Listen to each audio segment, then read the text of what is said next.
you had indicated that all the state officers, civil servants will be affected and they will get an increase. Including members' constituency items and mileage claims, which is unprecedented.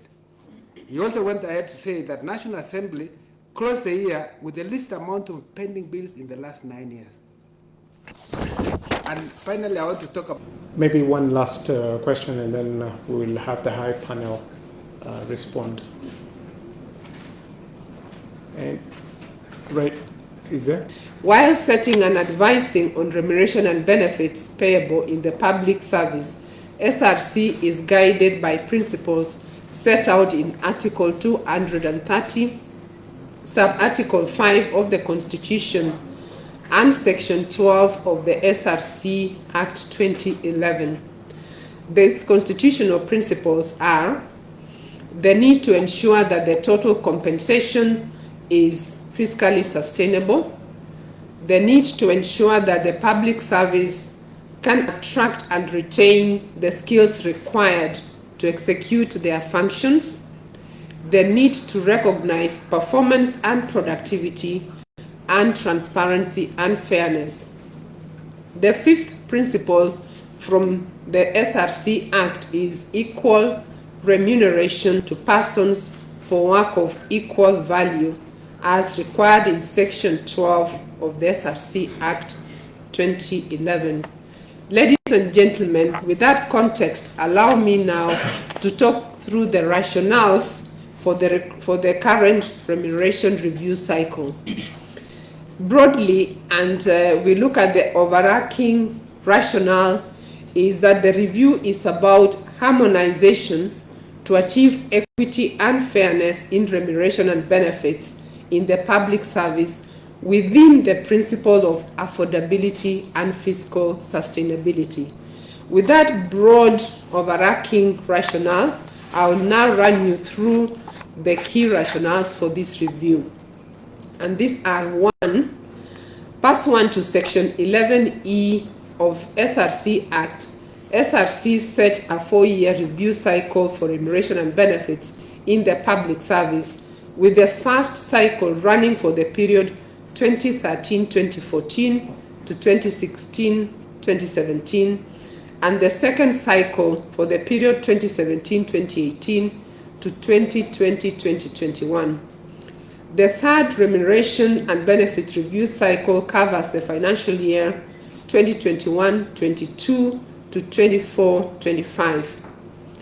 Due to economic conditions occasioned by the COVID-19 pandemic, SRC, in consultation with the National Treasury, froze the salary structures for the first 2 years of the third cycle, that is 2021-22 to 2022-2023.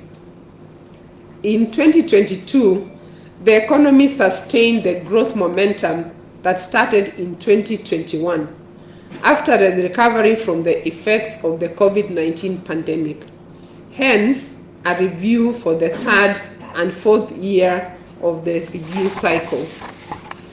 The second rationale is on attraction and retention of requisite skills.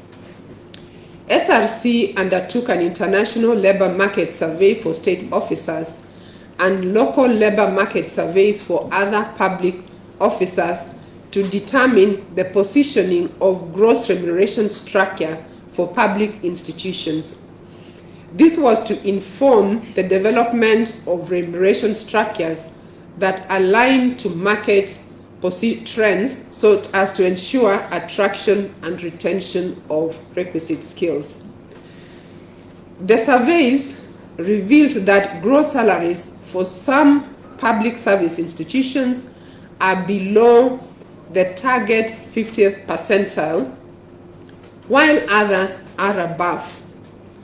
Just to give you a quick summary is that state officers are at 45th percentile, state corporations are above at 89th percentile, civil service in both national and county governments are below, they are at 39th percentile, teaching service is below, at 36th percentile.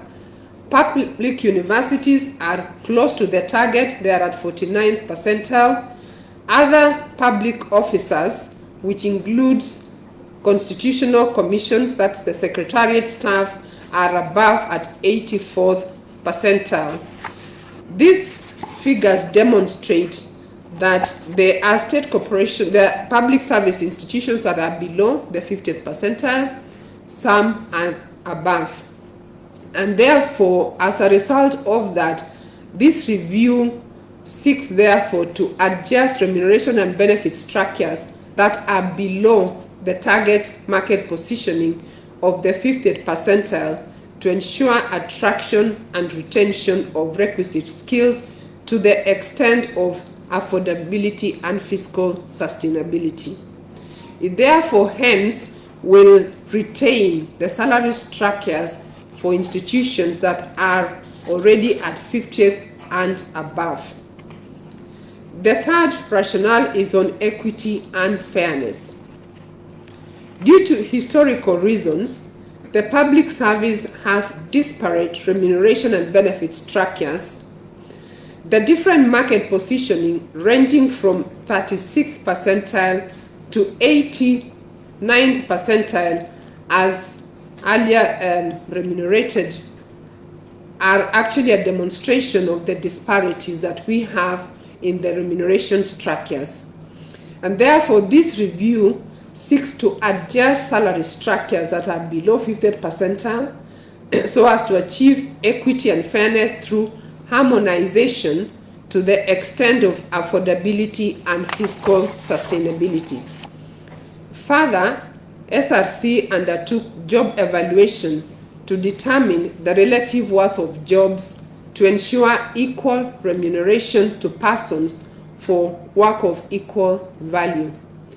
This review takes into account the implementation of job evaluation grading results and the resultant salary structures to achieve equity and fairness to the extent of affordability and fiscal sustainability. Fourth is cost of living adjustment. The review cushions against loss of purchasing power arising from the erosion in the real value of remuneration and benefits to the extent of affordability and fiscal sustainability. 5 is legal compliance.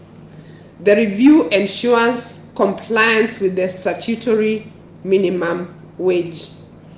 Ladies and gentlemen, allow me now to speak about the salient features of the third remuneration review cycle.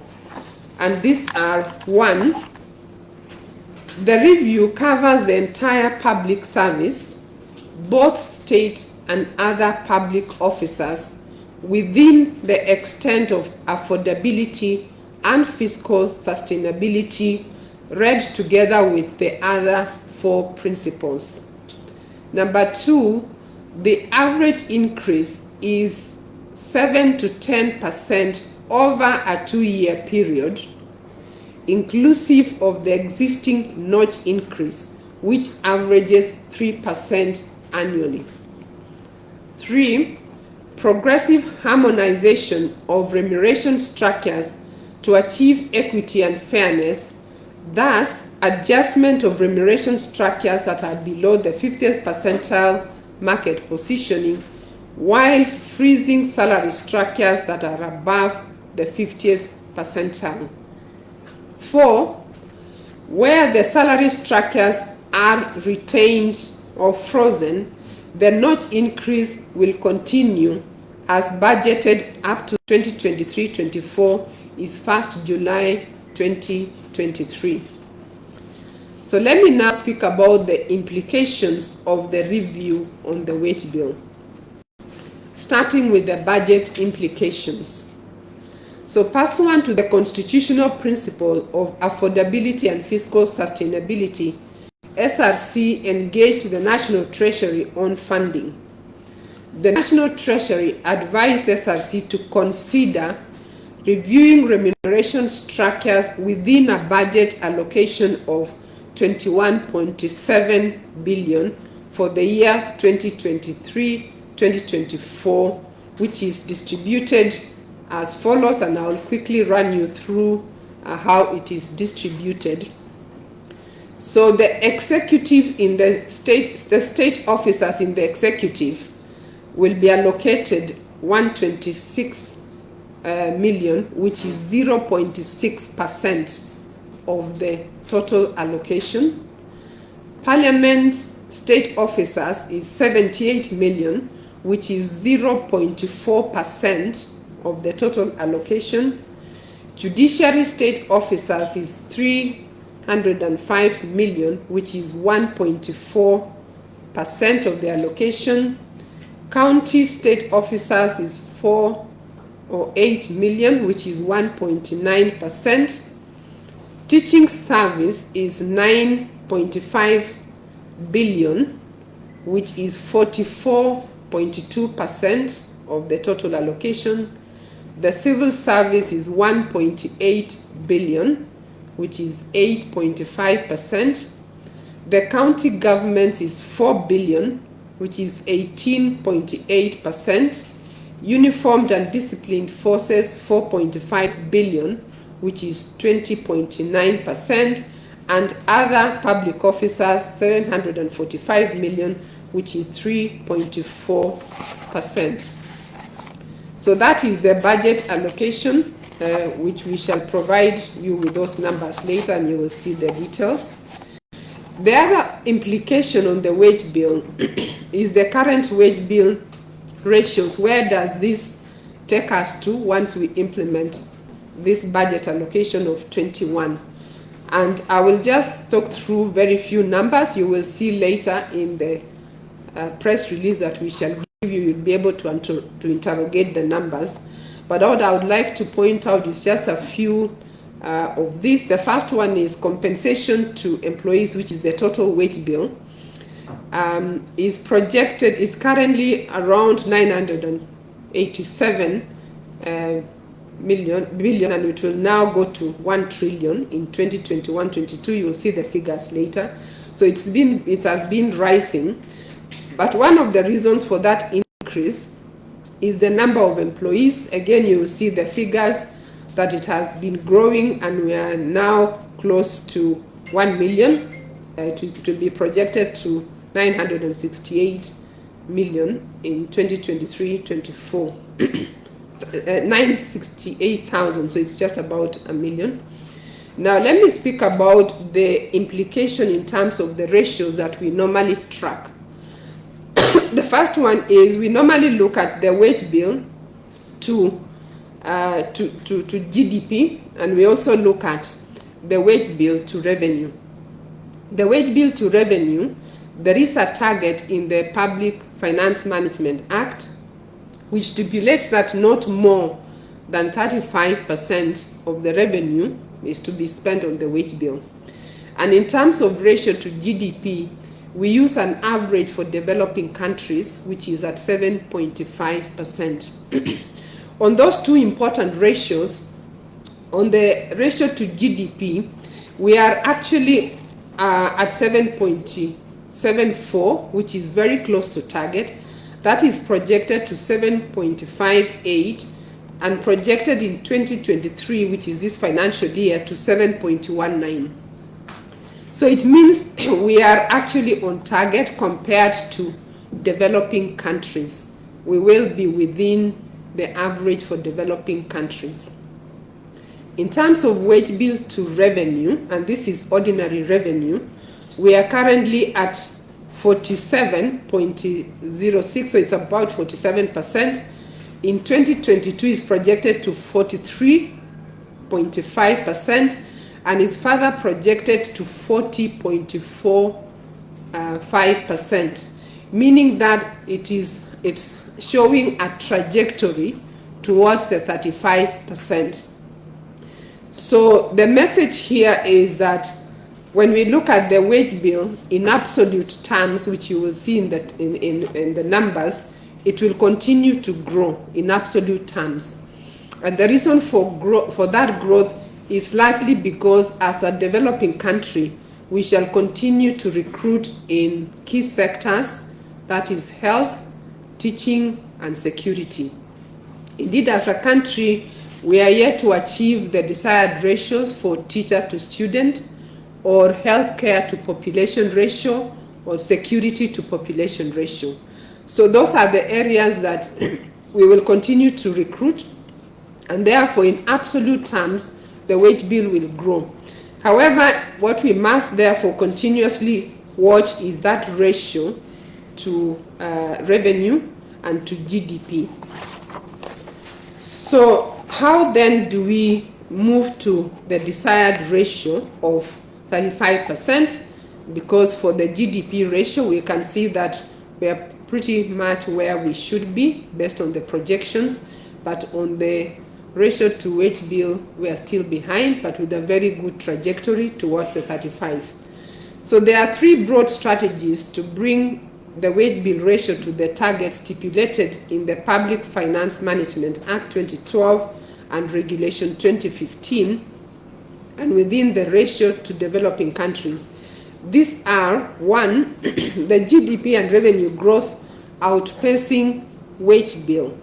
And you will also see that in the numbers that we shall share, that indeed the wage bill growth has been lagging GDP growth, and it is also lagging revenue growth.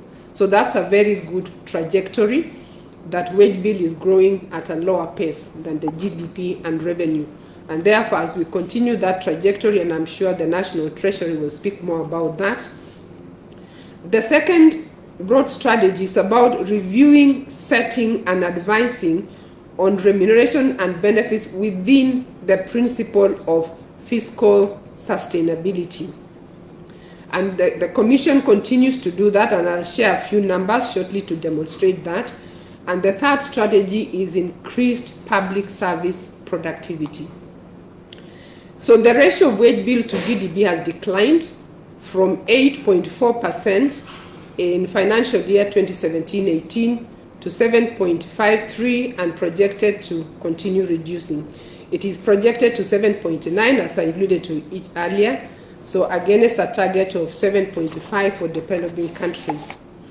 As a ratio of revenue, it has declined from 51.54%, and it is projected to 40.45 in 2023-24, against a target of 35%.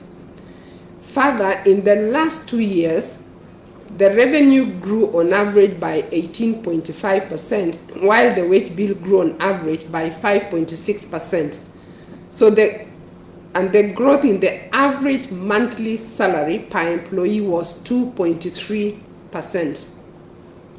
So increase in employee numbers, as I alluded to earlier, will continue to increase in the key sectors, but our concern is the ratio of that absolute amount to revenue.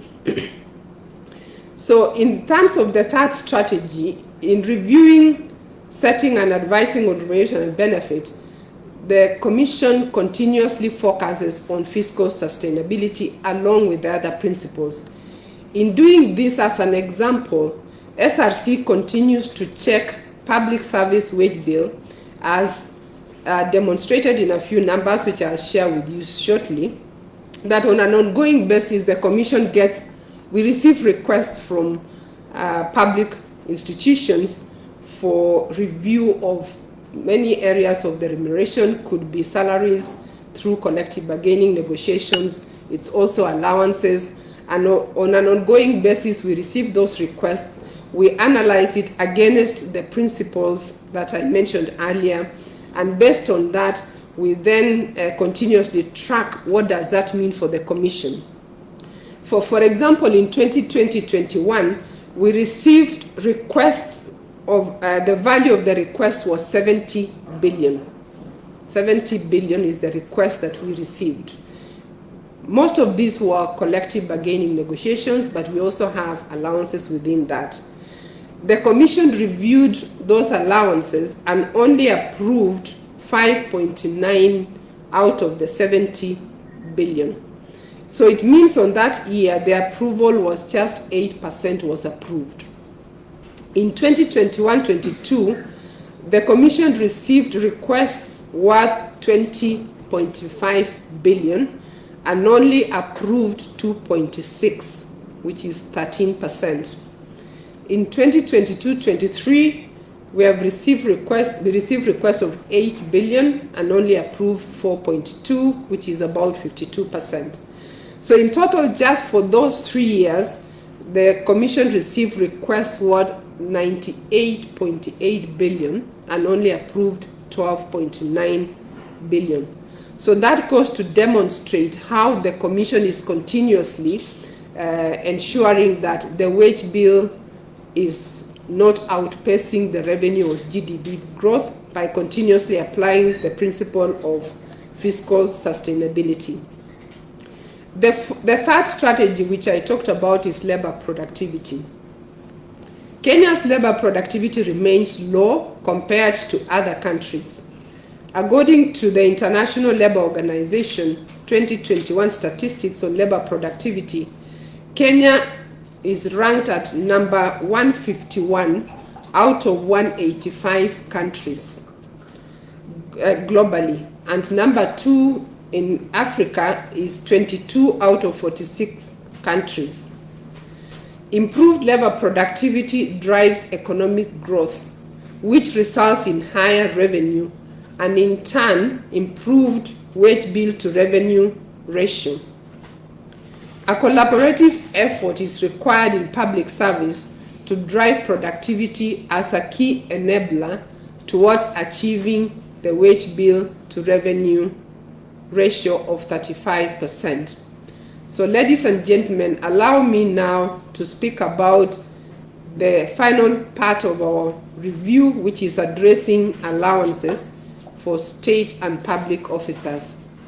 In 2021, SRC commenced a process of streamlining allowances to achieve transparency, accountability, equity and fairness in remuneration, and to ensure affordability and fiscal sustainability of the wage bill in the public service. In phase 1, which was implemented in the last financial year, 3 allowances ceased to be payable. These are plenary sitting allowances, ministerial allowance, which resulted in an annual total cost saving of 1.7 billion, and taxable car allowance, resulting in a cost saving of 9.7 billion over a 4-year period. SRC has now completed phase 2, in which 4 allowances have been reviewed, set, and or advised as follows. Retreat allowance. Payment of retreat allowance in addition to the basic salary amounts to double compensation and consequently ceases to be payable. Sitting allowance for institutional committees. Payment of sitting allowance for institutional internal committees in addition to the basic salary amounts to double compensation and consequently ceases to be payable. Number 3, task force allowance for institutional internal committees. So payment of this allowance in addition to the basic salary amounts to double compensation and consequently ceases to be payable. The 4th one is daily subsistence allowance. This allowance, the daily subsistence allowance for local travel has been standardized across the country for the respective grades. The prevailing rates for cities will apply. The DSA for foreign travel remains unchanged, save for correction of a few countries. Detailed communication has been made to all public service institutions on these 4 allowances. So, ladies and gentlemen, as I conclude, this review is about harmonization to achieve equity and fairness in remuneration and benefits in the public service within the principle of fiscal sustainability.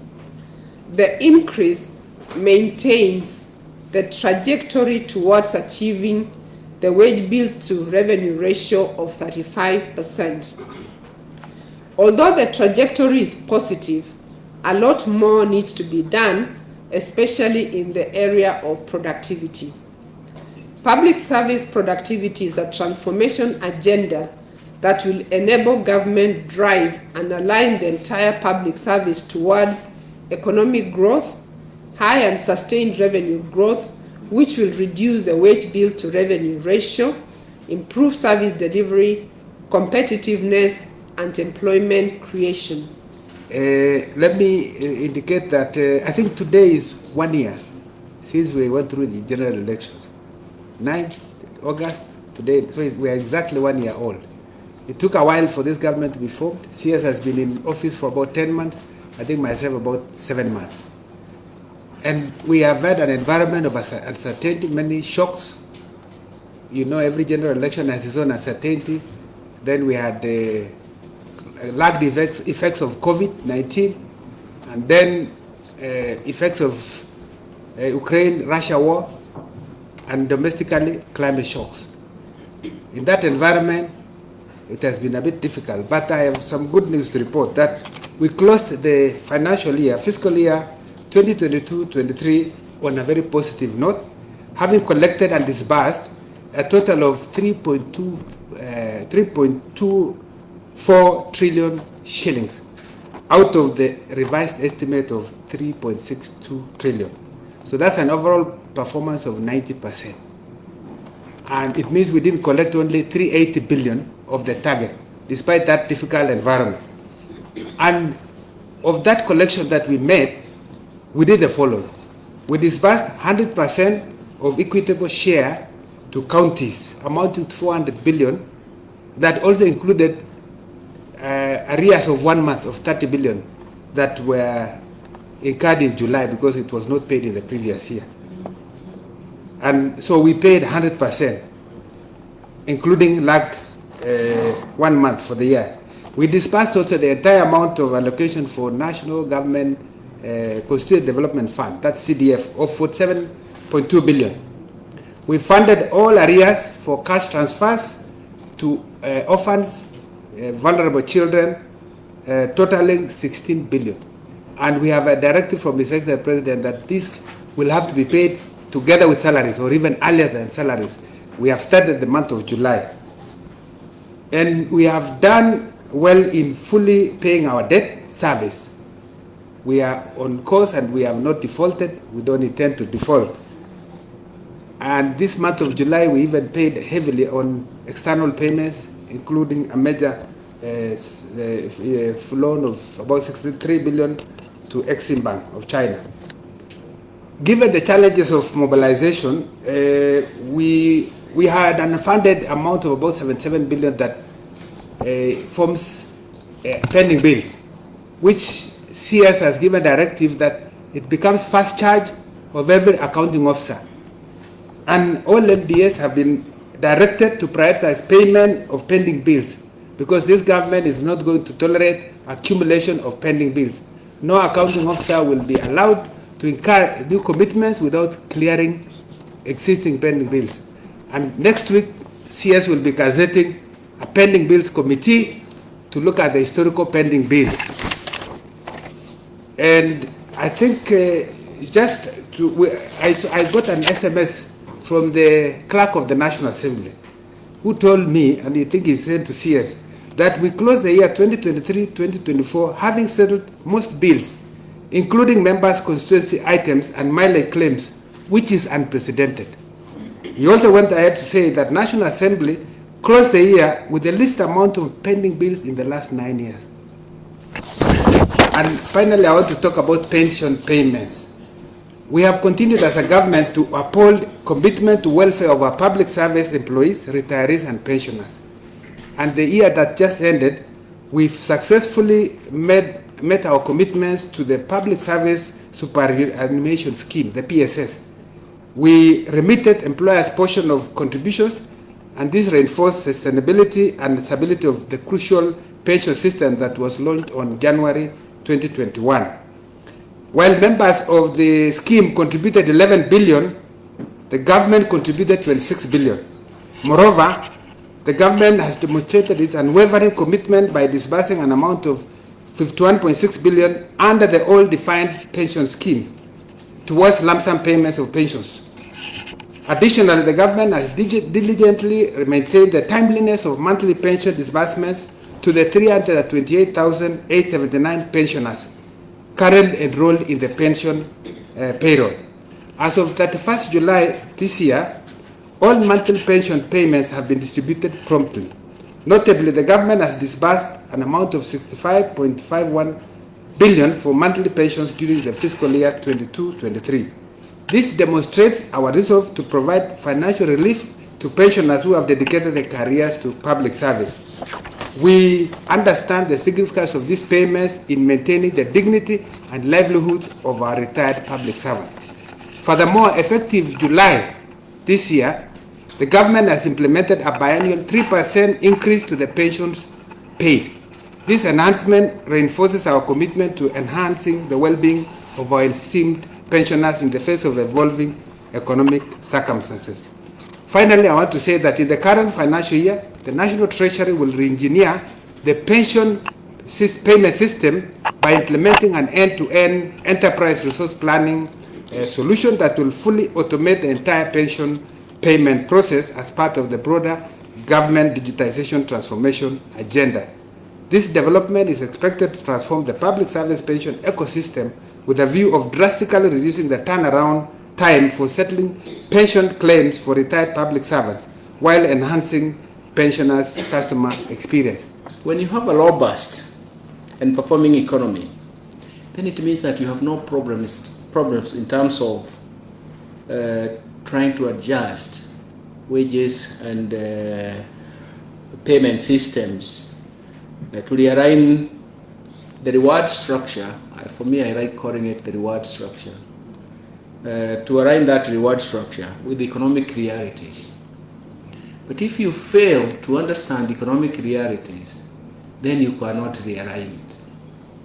So these realities are reflected by the quality and structure of growth. Everybody will tell you, and that's where we start from, we say the growth of the economy, the vibrancy of the economy is this way. Why do we say that? Because you generate tax revenue from economic activity. If the economy is not, economic activity is low, then you're not going to generate any economic revenue. You know, when I listened to Lynn here, Megich, she was even saying that the salary structure is 7.4% of GDP. But actually, what she should be saying, it is actually slightly over 50% of tax revenue, because that's where we pay the salaries, and the wage structure is based on tax revenue.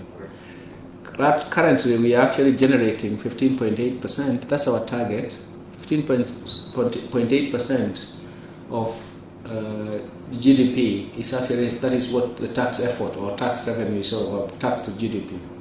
So we are actually saying out of that, we are getting 7.4%, isn't it? So you can imagine why we have to push the denominator to be better. That is the GDP, the economic activity. So bear with us when we always have to refer to the economic activities. And that is the structure, and the quality and structure of growth is very, very important for us. This has been the case, especially in our economy, and in the last 4 years, and especially since the COVID-19, the economy slumped. In fact, the data that we have shows that the economy slumped to negative 0.27% in terms of growth.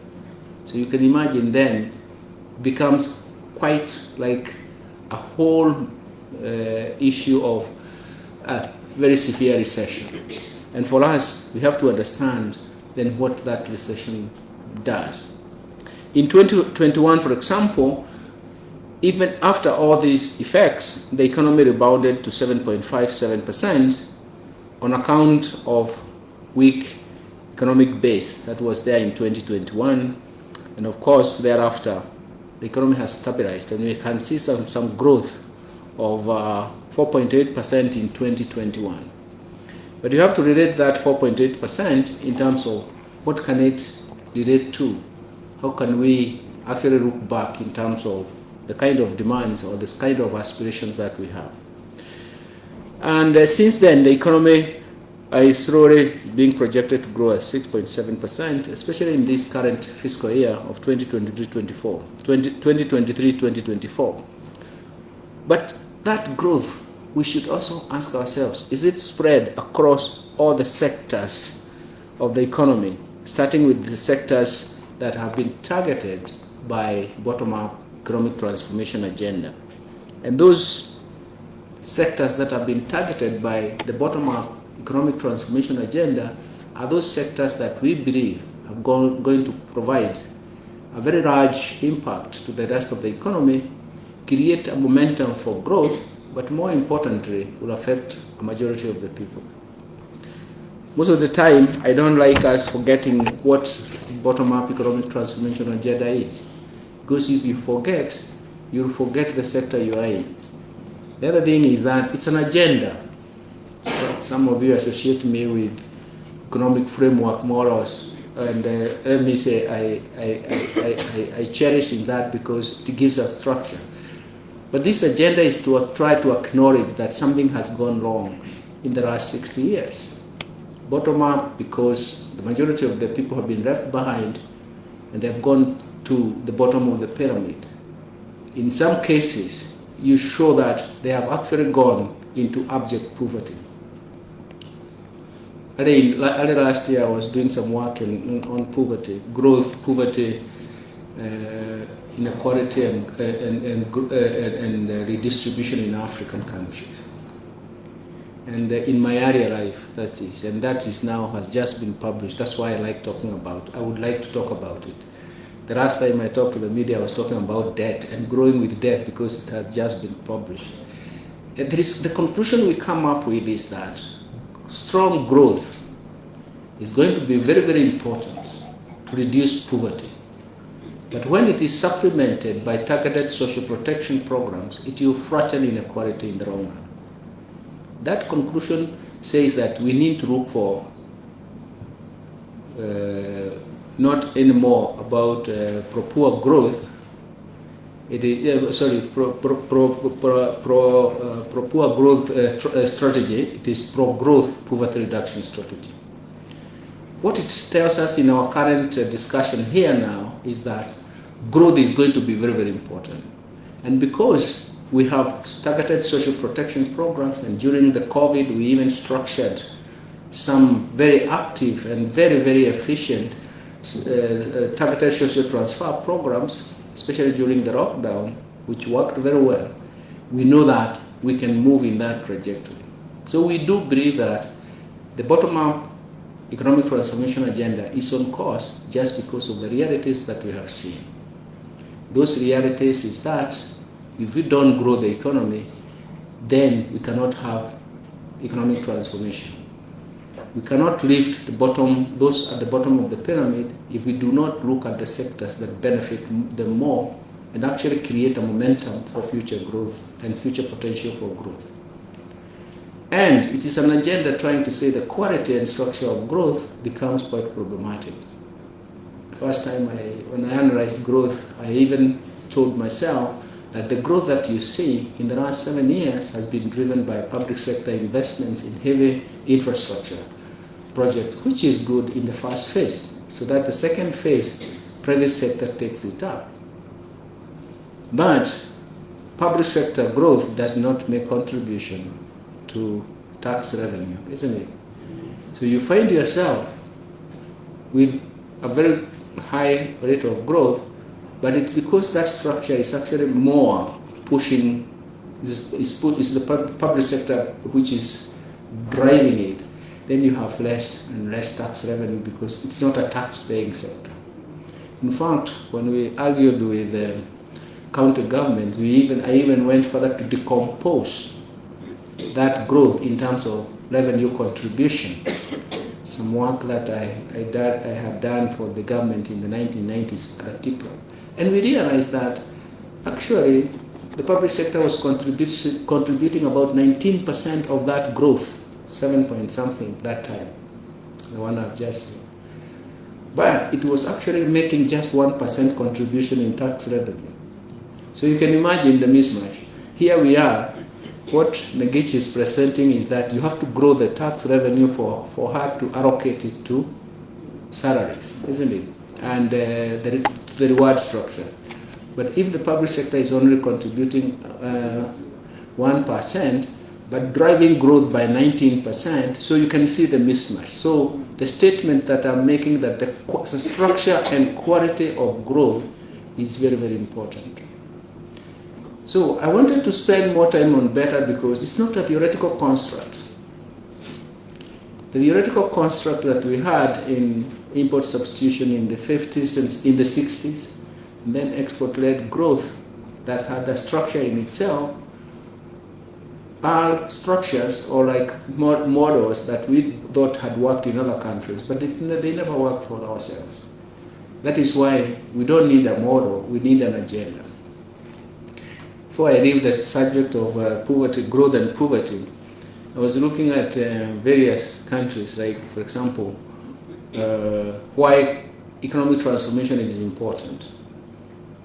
One of them, and why we have seen why it is important, is because we have to grow the economy because we want to grow the savings.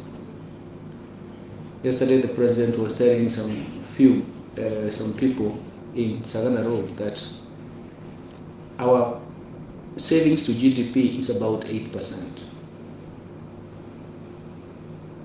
That's why we have to borrow, because the savings gap is very huge.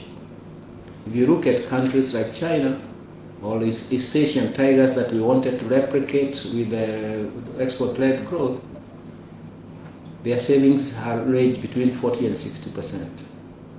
But how do we grow our savings?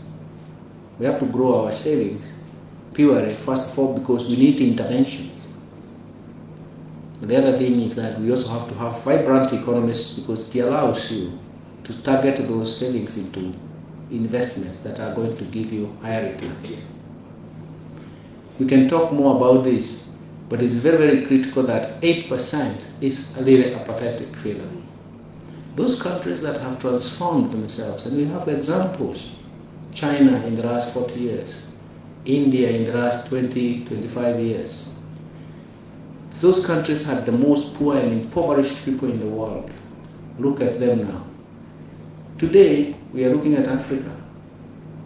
And most of the poor and impoverished people are in Africa, in some countries.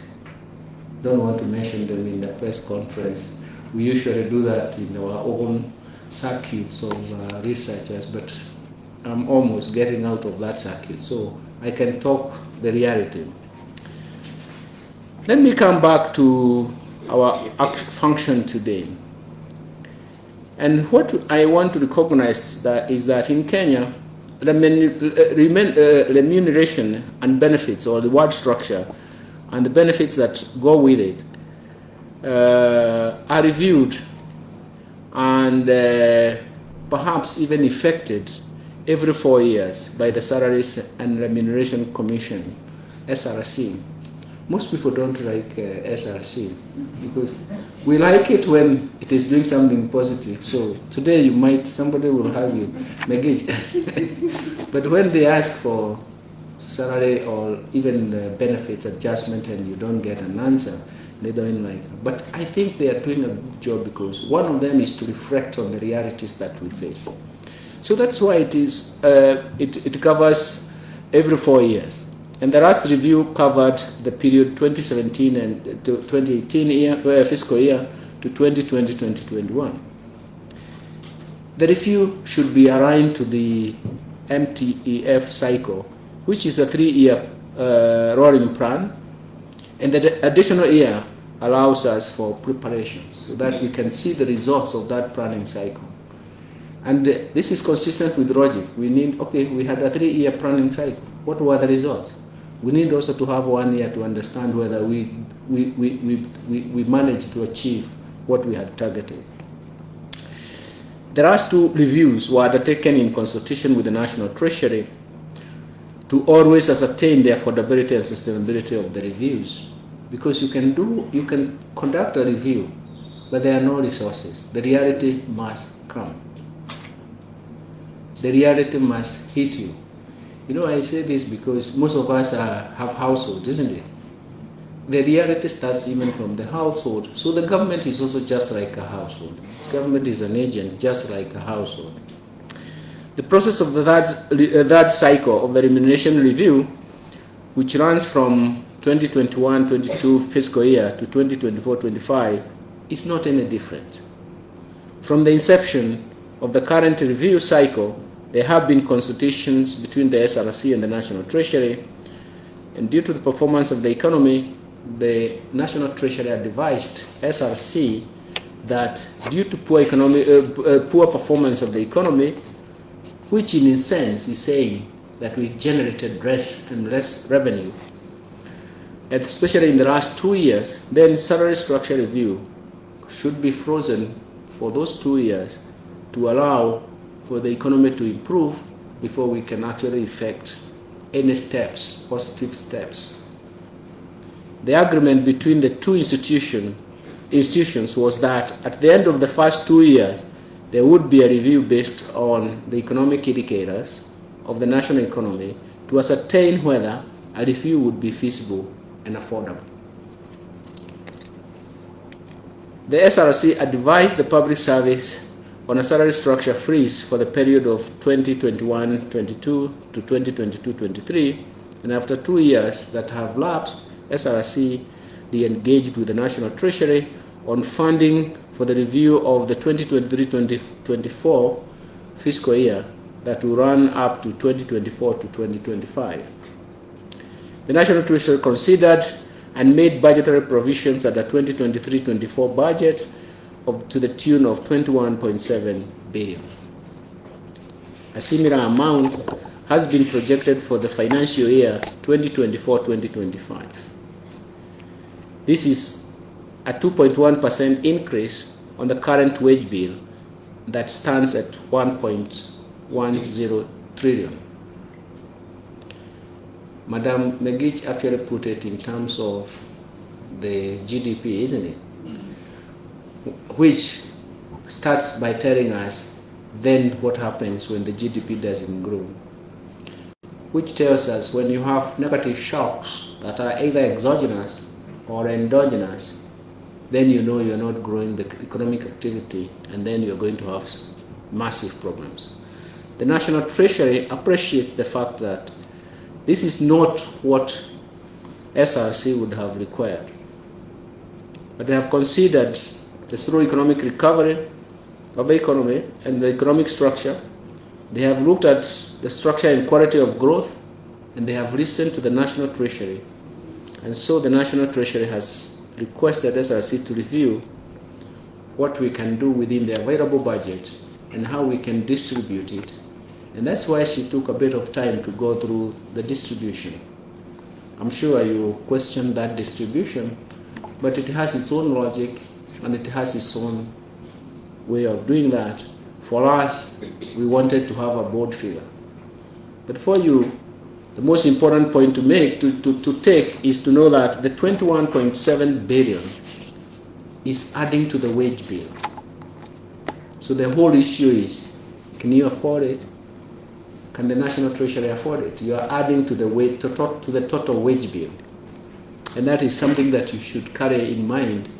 It is not something, and it's going to be, as soon as you put it now, it's going to be there in perpetuity, isn't it? There's no time you come and say, please remove the 21.7 billion. Now that, no, it will be there for a long time, so we have to continue budgeting it. And we are budgeting that for this year, and a similar amount for the next year, because we are conscious that we have to come down to the realities that the public sector workers are suffering just because of the shocks that have hit the economy. Some of those shocks were supply related, and supply related shocks have also their scarcity value that raises domestic prices and tend to raise relative prices even faster, because scarcity value then boils down to the allocation of resources. Of course, I do believe that a proper remuneration and benefits review that can ideally cover the loss of purchasing power of income, and everybody has been in that subject matter, should be much higher than 2.1%. But however, we are considering the circumstances that face us. We are considering that the National Treasury what it can do for now, and what it can actually then say, if we are doing this, let us put ourselves into that structure and grow the economy. And that is the base that all of us will be watching. So the provision, therefore, is largely to address harmonization of issues of public service delivery structure that is going to improve service delivery and become more efficient. I'm sure some of you will be asking, even with those small increases, can the country afford at this time? But there are not very many who ask those questions. There are very many who believe that the government should afford anyway, but I think that is not the reality. The reality is it may not afford. We are all struggling with economic recovery. We are trying to push the economic recovery in different interventions. And you've seen some results are showing up, but some others are going to take a long time because there are a lot of measures and policy designs and interventions that are required to bring down the cost of living. I always used to argue many years ago that a policy shift, a policy proposition takes a bit of time to navigate or reverberate through the economy to give you the results you want. So it's something that we want to get to wait for some time. So the whole issue is, can the country afford? But I would like to assure you that the economy is on the positive trajectory. The kind of framework of policies and targeted interventions that we have taken is to show that we want to make sure that the economy recovers, and recovers very strongly, starting with sectors that we believe are going to provide us with that impact, the initial impact, but after that, the momentum for growth. And these measures have been put in place and are expected to spur the economic growth, leading to increased revenues across. And then it means that once there is vibrancy in the economy, then it means that the revenues will increase. The bottom-up economic transformation agenda recognizes that this has targeted, or it can cover some sectors in the initial phase, which have the largest impact in the economy. And once they have, if they have the largest impact, then they are going to generate more tax revenues, and we can grow the economy. Government depends on tax revenues to grow the economy. When there are gaps in that revenue, that's when government has to borrow. Borrowing is actually to close the gap. Borrowing shows the inadequacies of the available resources. So in a sense, the anticipated performance to support those expenditures is actually dependent very much on how the revenues, economic vibrancy, is going to generate revenues. Don't forget, as my PS, Dr. Chris Kipto said, when we incur debt, we have to pay that debt. So in a sense, we have to make sure that we direct the debt that we incur into productive areas so that it can give us returns, to give us the future capacity to service that debt. You cannot fail to pay your debt in Kenyan Constitution. That's why the first charge is actually to pay debt. You cannot fail to pay debt. You cannot default in debt or on debt in Kenya. It is a constitutional issue. And so that's why we have to make sure that once we borrow, we have directed that particular debt into areas that can help us grow the economy so that those returns on the growth can help us pay the debt. We have an expected growth of 6% in 2023, and we are sure we'll be able to afford the 21.7 billion and remain sustainable in the medium term. And we do believe that will also create some impact for that momentum. As I conclude, I would like to bring to your attention that the government has rolled out framework of productivity and performance to support to support this rewarding the reward structure. So when we reward productivity and performance, the public sector is aiming to increasing its efficiency. And for us, that is very, very important, because service delivery, especially under the e-citizen, is very, very important, because it's going to improve public sector delivery, how public sector delivers its service, and how efficient it will be. We are moving into e-citizen just to improve the service and also reduce the person-to-person contact when you are looking for services in government. You don't have to travel, you don't have to incur cost. You can enter into the e-citizen platform using your phone. At the comfort of your house or office, you can transact or you can receive service by government. That is why we are supporting it. And that is how we are going to improve service. And that is how we are going to make things work. Once this improves, we do believe that at the institutional and individual levels, we will see the significant improvement in this area of public service. That seamless service delivery is going to be important even for tax payment. The e-citizen provides even tax payment platforms. You don't have to. Many years ago, we used to travel to the KRA, queue there, get in to pay your taxes, isn't it? And then sometimes you would be carrying a banker's check. Yeah? They could not recognize you. You have to go to the bank, get a banker's check.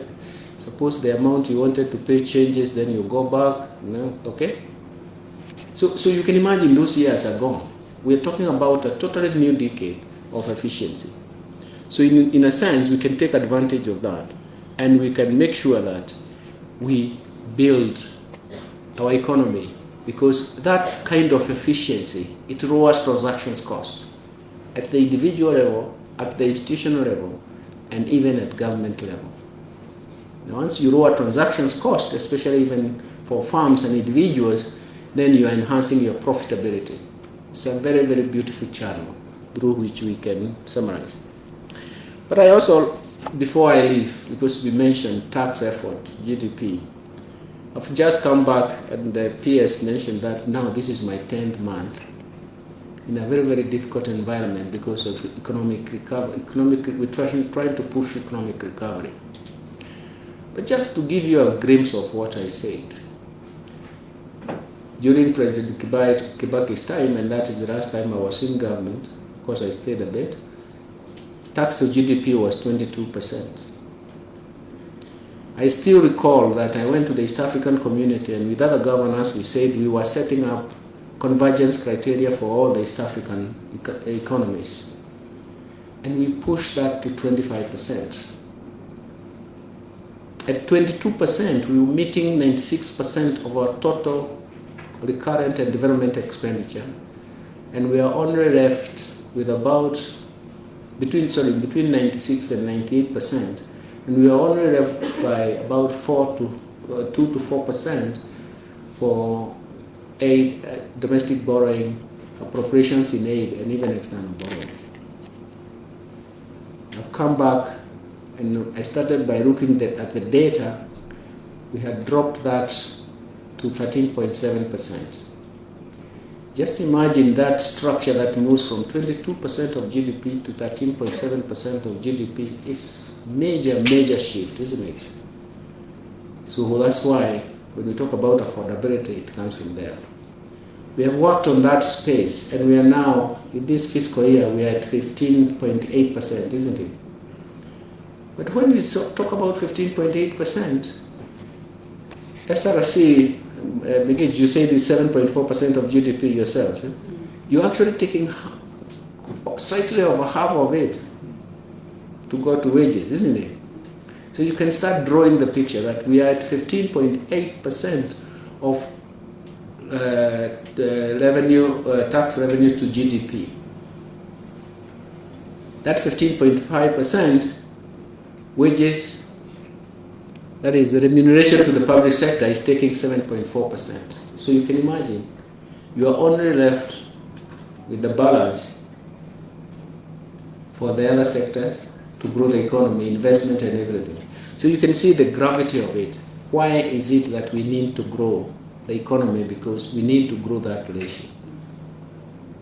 So you also understand that there is no other way the government can get revenues except through taxation. But taxation will become much better because the tax revenue increases with economic activity, that is, with the growth of the economy. Whenever you see a growth trajectory that is going to work, and remember I said the structure, quality and of growth is very, very important, then you will see what is really happening.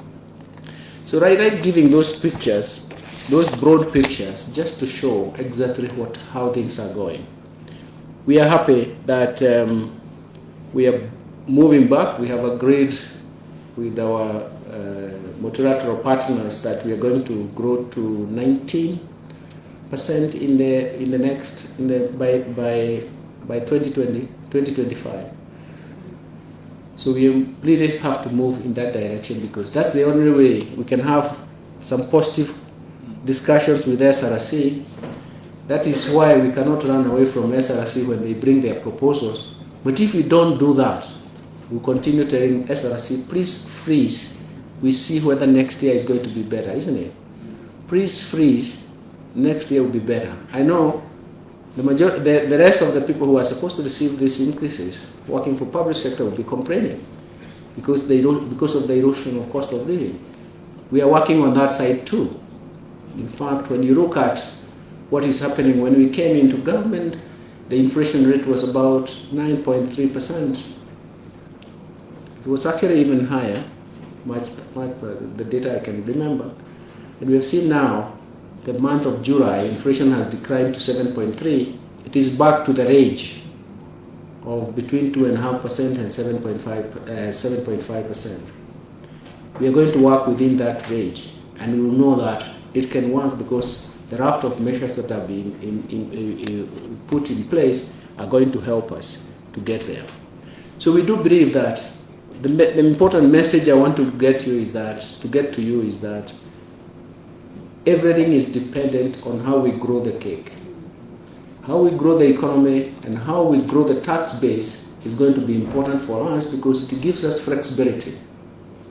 And what PS Dr. Kipto said, once we have fiscal space, then we can actually signal fiscal consolidation, which we have done in the few months that we have been in government. We have moved away from 6.2% of fiscal deficit to a target we agreed with the IMF at 5.8, but we delivered 5.7.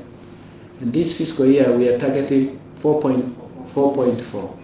We are creating that fiscal space.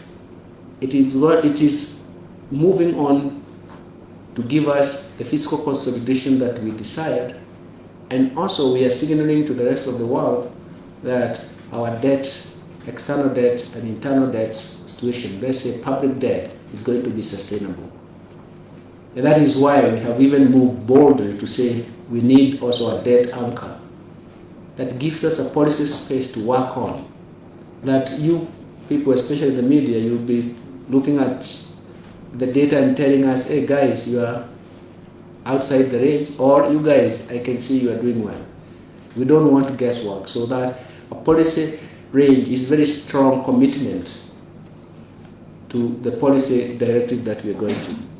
We can talk more, but the most important thing is to understand that everything has a basis and a platform for discussion, and today we wanted to show that once we are agreeing with what SRC proposals has come through, once we have agreed in terms of what we need to do, once we agree on the speed of adjustment given the current constraints, we live with that, and we also give ourselves commitment saying how we can do better is ABCD. I was in a session yesterday and some people were talking and saying, when you have Madamano, businesses close. During the COVID, when there was lockdown, I argued that there are people who, if they don't wake up and go to work, there's no food on the table, isn't it? That population is still there, isn't it? So you can imagine how we fought lockdown, but how did we fight lockdown? Government provided transfers because it is for a short time to contain the spread of the disease. So essentially, then let us not bring artificial lockdowns, okay? Because somebody will go hungry. A border rider cannot go to town because the border can be bad. Don't think it's magic. No, it's not. This is the reality. That dent you have to pay. The border will have to pay the loan to whoever has financed it, isn't it?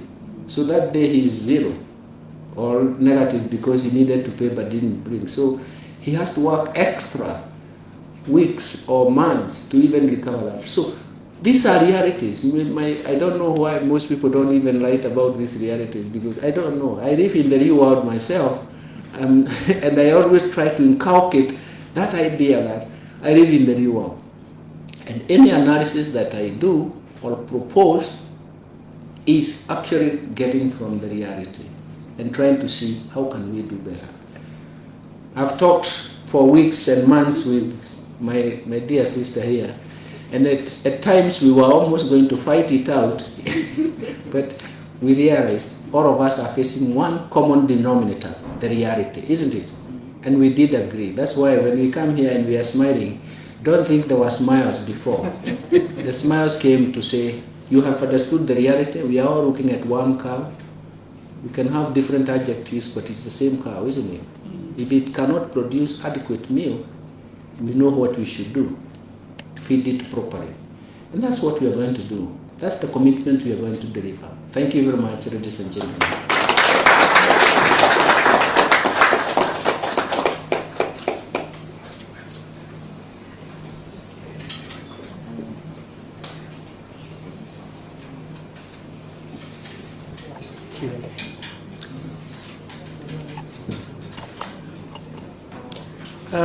Thank you very much, members on the high table. Right now we want to go to the final phase of this press briefing, Q&A, question and answers.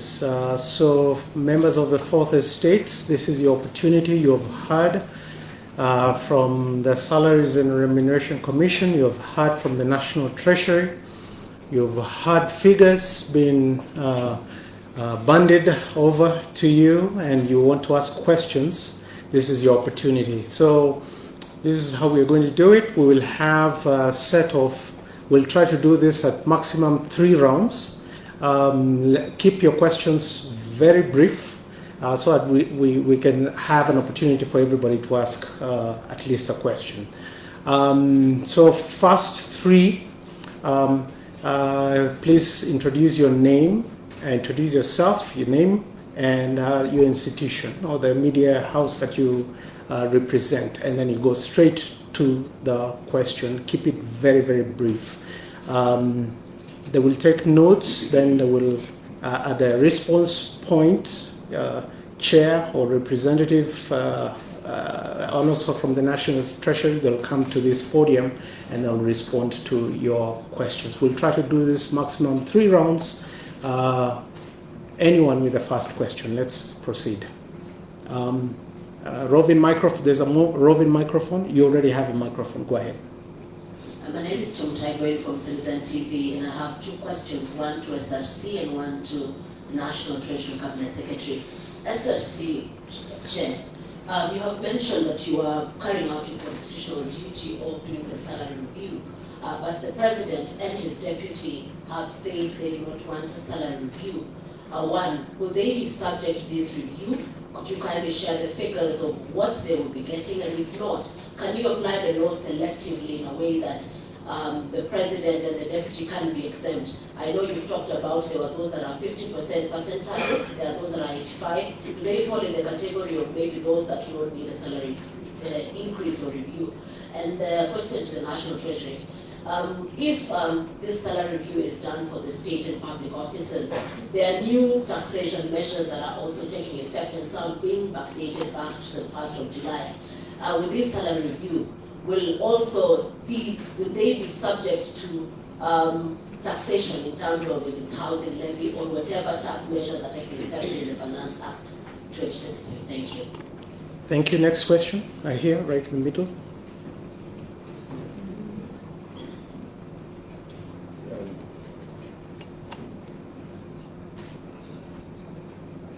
Good morning. My name is Peter Mburu from Daily Nation. Also, two questions, one to SRC and another to the Treasury CS. On SRC, I just want to understand the jargon behind percentile. So when you say that in teaching it's 36% percentile, and you're targeting 50. So in terms of a figure, what are you looking at? Is it a salary of moving from what to what? From the Treasury, I know one of the ways you've been targeting to raise revenue this particular year is through privatization, and the President had issued, I think, a one-year term period to list about 10 state corporations or to privatize them. What is the progress of this? Thank you. Next. Any other question? Or on this side?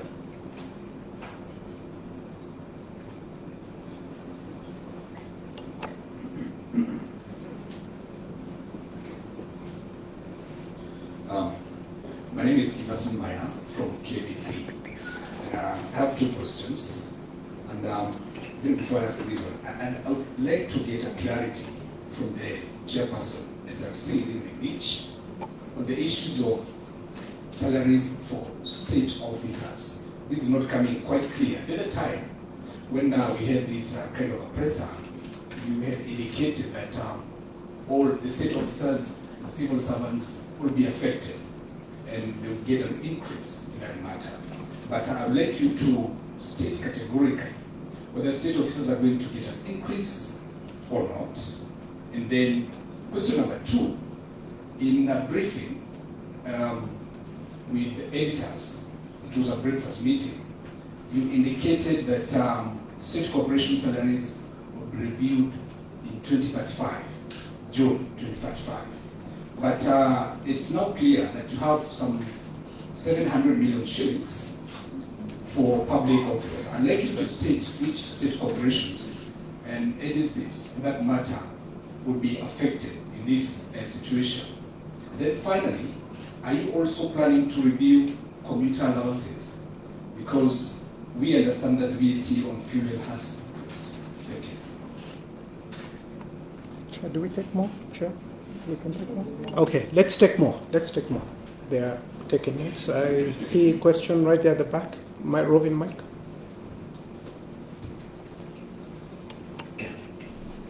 Good morning. Kevin Miller at the Business Day.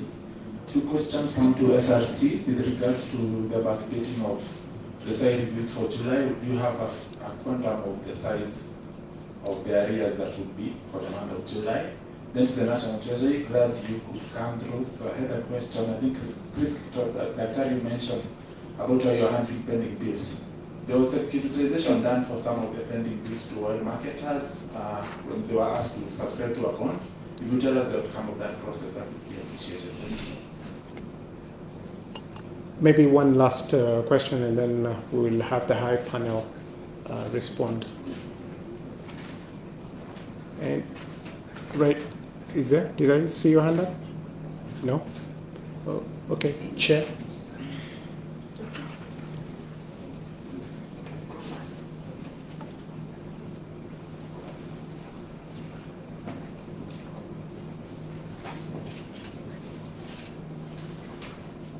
Right, the first question is about, from Chemtaigo in. You asked about the Deputy President. Are they getting a review? Are they exempt?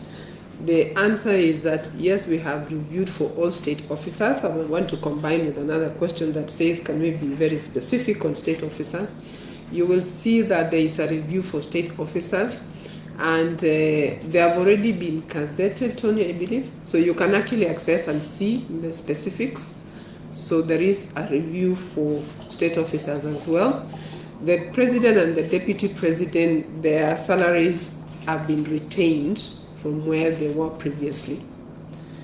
The second question is, what do we mean by 50th percentile? I want to just use an illustration. If you've got 5 organizations, I'm using 5, and one organization pays a certain salary, probably 50,000, another one 60, another one 70, another one 80, another one 100. So we take the company in the middle. That's 50th. So it's not a median, because median would mean you take the total amount and calculate a statistical median. But percentiles means you take the position in the market. So we are at a position of 50th percentile. Is the middle position. So you then pick the pay that is that falls into that position, which is the 50th percentile. State corporations, most of them will be frozen because they are at an average of 89th percentile. But remember, what we have given you is an average. It doesn't mean they are all at 89th. Indeed, there are state corporations that are below 50th. So the amount that you saw there that we shared earlier means that for state corporations that are really way below, then there will also be a review on a case-by-case basis. Can we specify at this point which ones we can share later if we need to, but actually that's the message, that for those that are way below, there will be a review. Commuter allowance, is this being reviewed? No. The reason is a question about affordability. Yes, we do acknowledge that cost of living will impact all elements of remuneration, including commuter. However, we've been taken through the economic realities by the CS. So going by the realities on the ground, we cannot afford to make that review. Then the issue about backdating to 1st July, what does that cost? So if you take that figure as an annual figure, you can divide, get your monthly, then you can see what it means to backdate. So it is, yes, it is being backdated to 1st July because that is the effective date. And that is it for SRC.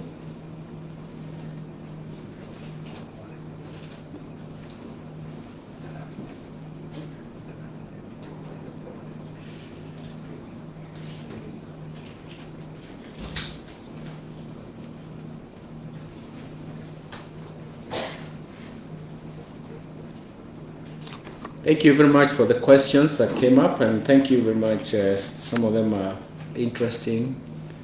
And I start with, is it Chemtai? Yes.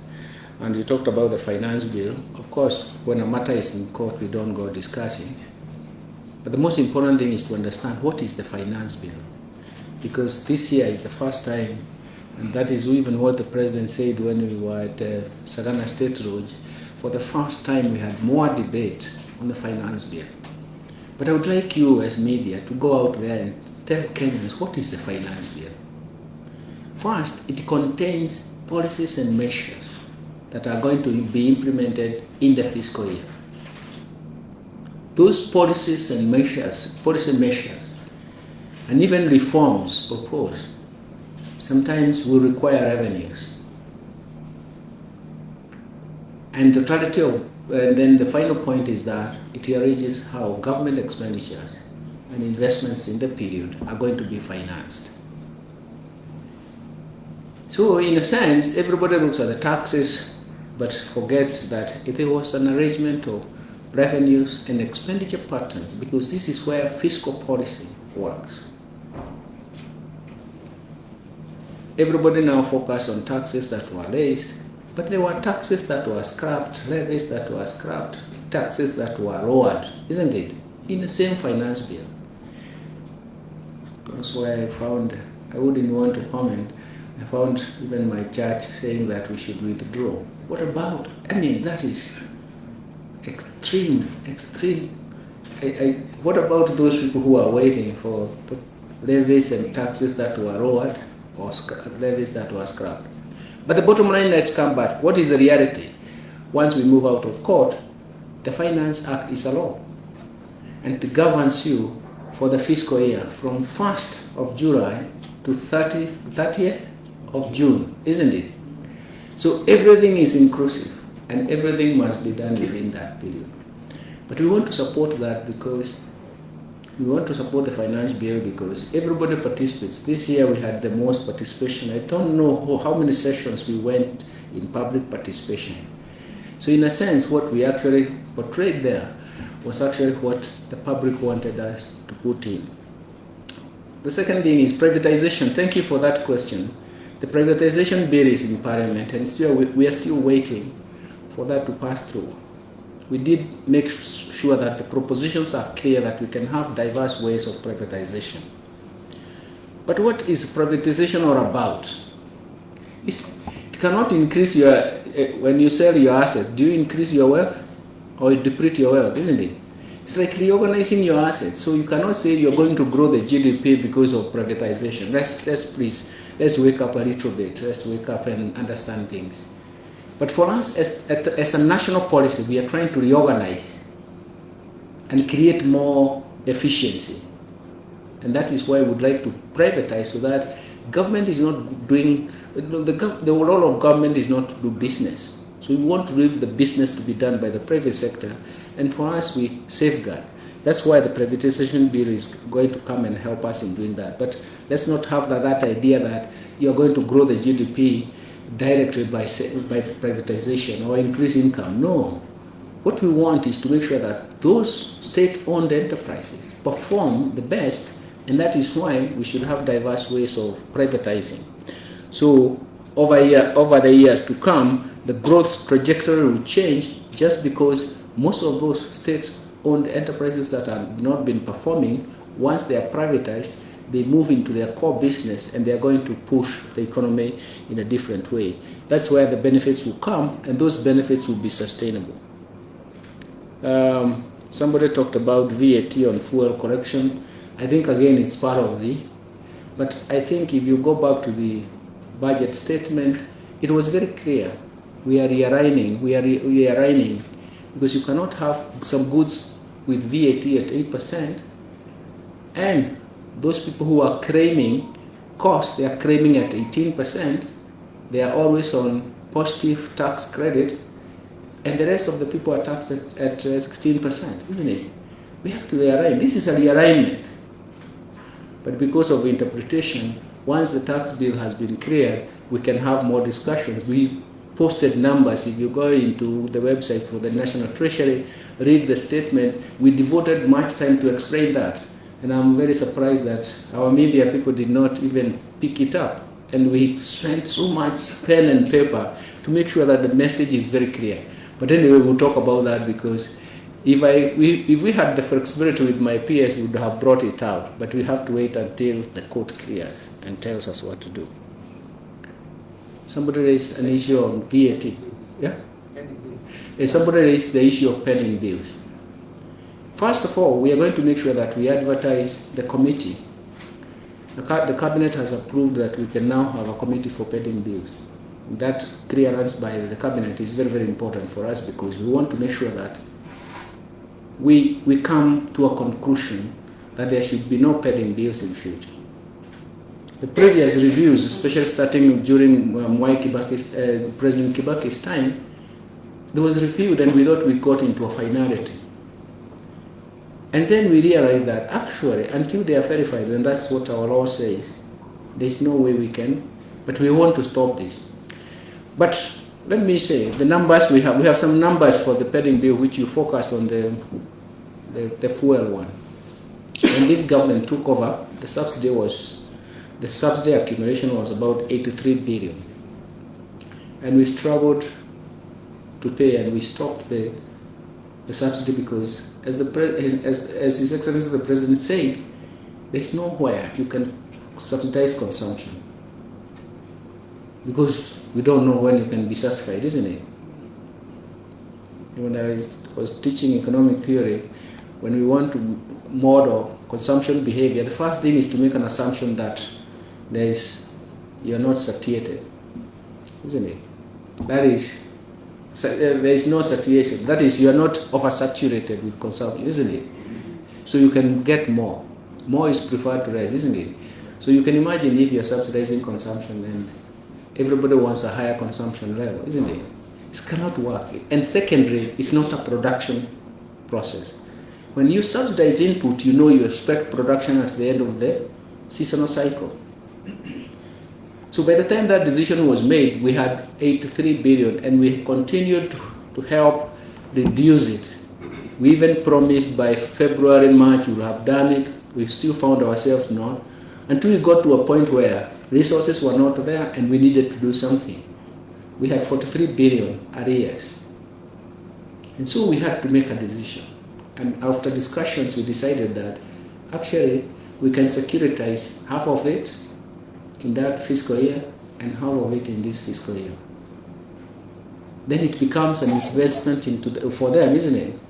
And they will be now looking at the investment and we clean up the books. There are diverse ways of doing things, and that was very, very innovative. And obviously everybody has been very happy, even in the private sector. But I have seen some comments in the media, and I said, my friends, I think you should invite us to explain, rather than make comments that intolerably true. And I say intolerably true because my work and my life has been to try and eradicate any form of ignorance. So you should clear with us, because you write something that somebody does not look at it and say, I will never read that paper again, or I will never read that article. So some of them were intolerably not true, but the bottom line is that it is innovative. It has solved the problem. We are going to use the same technology when we are dealing with the pending bills, but the verifiable ones, isn't it? Because just like we said, you cannot always have the resources that you need at the time you need them. We have to grow the economy. But for us to grow the economy, even the pending bill is a drag, isn't it? Those people who are old, and even us who have the debt, we feel the drag. So we have to solve it, and that's why we need to solve it and then close that chapter and move on.